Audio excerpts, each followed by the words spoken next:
Hello everyone, Horse here again. I have a Protoss versus Protoss game today, myself against Jushi. This is actually a pretty interesting game because I don't go 4-gate and I don't go Colossus. Jushi goes a rather normal build, well kind of normal build, fast Blink Stalkers, which seems like it would be great against Phoenix, which is what I do, but it's not actually, so we'll see that. It's pretty cool. Start off with a normal Protoss build. Just speed it up so we can get to some fun parts. Got your gateway, simulator, more pylons, all good stuff. And a cyber core going down. Now the core of this build is you have two gateways and you're going to have two stargates. It's basically a 4-gate, but two of them are stargates. You can actually support production off of two gateways and two stargates because two zealots and two phoenix cost the same as 4 stalkers, and the phoenix are much more useful for harassing than stalkers ever were.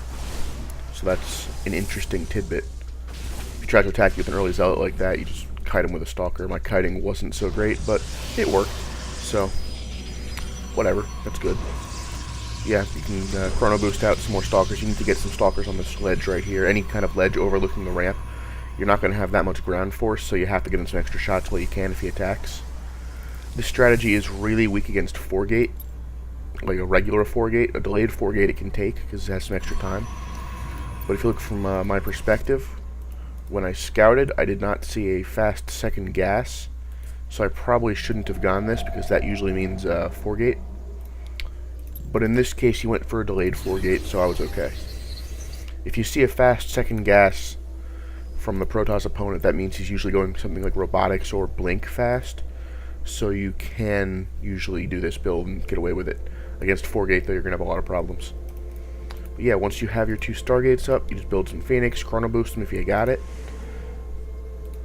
The Phoenix are really good at destroying workers, SC workers. They're great at picking off individual stalkers. They're great at picking off individual zealots.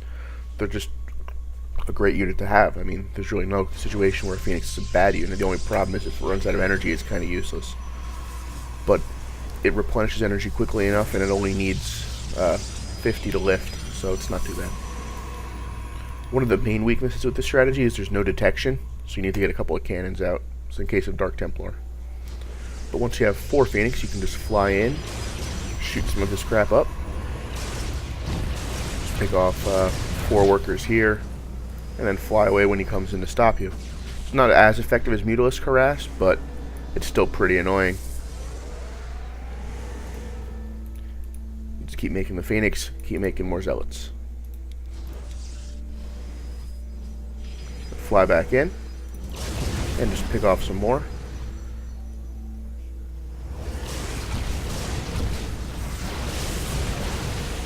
If you look at the units lost tab right now, he's lost like I think all 11 of those were drone or probes.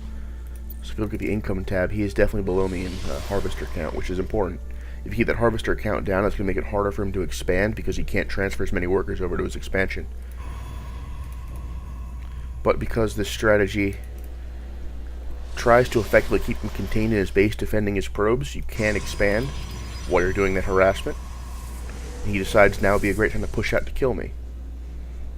If you look at the army tab, I have a slight advantage in army size, but most of that advantage is these Phoenix, which are very fickle in using against stalkers.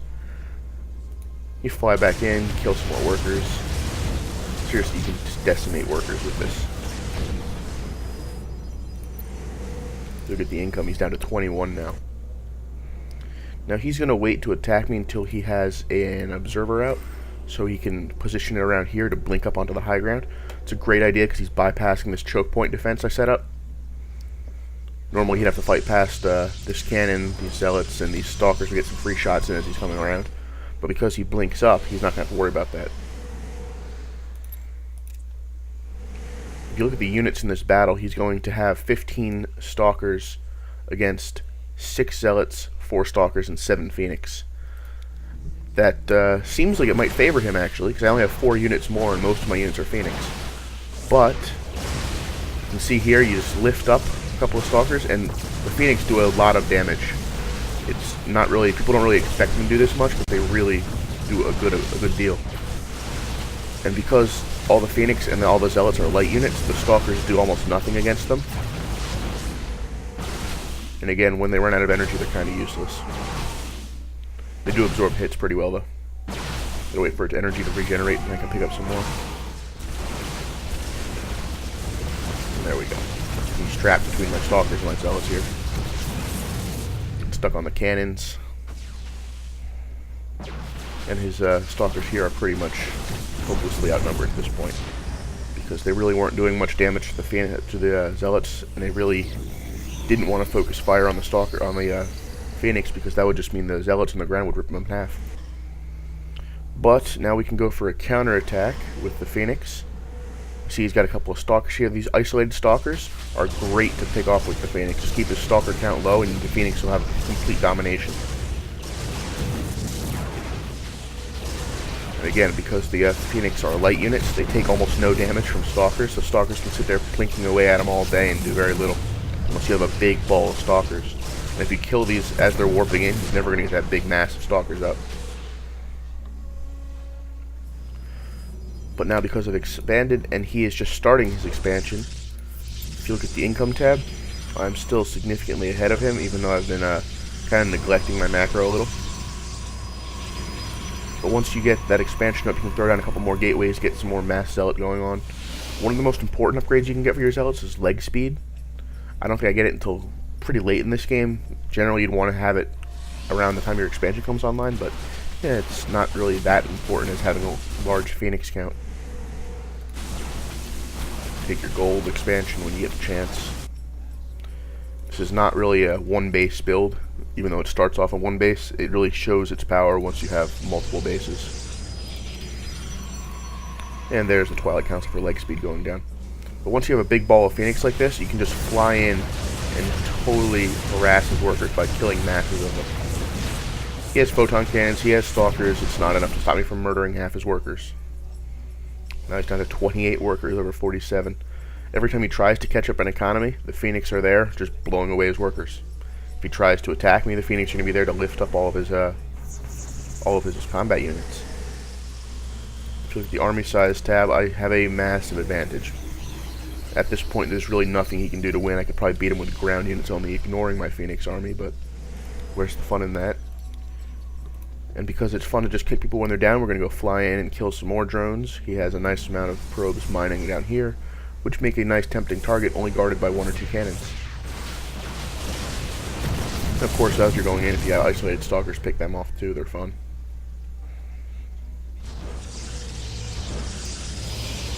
Look at how fast these probes die. Basically, the second they're lifted off the ground, they just get vaporized.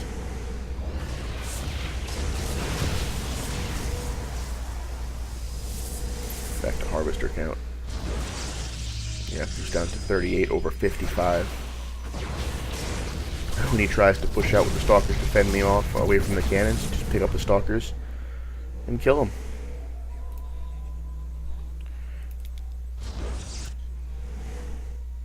My Zealot count is becoming truly scary to back me up.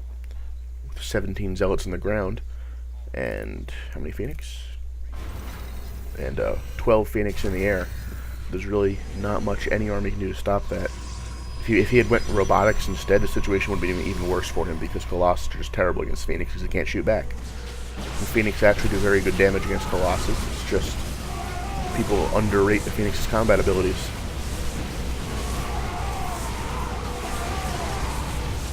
I believe he does defend this attack, but at a cost of most of his probes. He has cannons up, which are pretty good at defending against Zealots. Yes, now he pulls probes off the line to help defend, and the Phoenix just come in, lift, and murder all of them.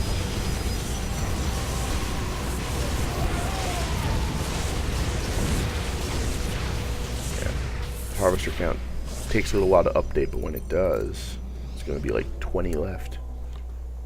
There's not much left here, and there's not much over here. Yes, 31 harvesters over 63. Under 63. And now that I have my gold up, I am unstoppable. plenty of gateways, macros slipping a little bit, and now Zealot Charge is finished. So these Zealots are much more potent now. But before you go in to kill him, you always want to just double check. I haven't actually checked for expansions in a while. Like, I haven't been down here, so just check that there are no expansions before you go in to kill, because you don't want to have your army caught in a pincer attack between reinforcements coming from over here. But now that you know there's nothing left of his army, you can just go in and deliver the death blow. Phoenix again just lifting up half his units and just picking them off slowly but surely. And the Zealots come in there and just do horrible, horrible damage to him. And that's how you use a 2 Stargate, 2 Gateway attack in PvP. It's very useful against any kind of tech build. It's not very useful against any kind of cheese build. It's not very useful against 4 Gate. But it's still a good tool to have just in case the opponent is doing something a little more unorthodox. If he does something unorthodox, you can answer with this, and it's a great move. Thanks for watching, guys.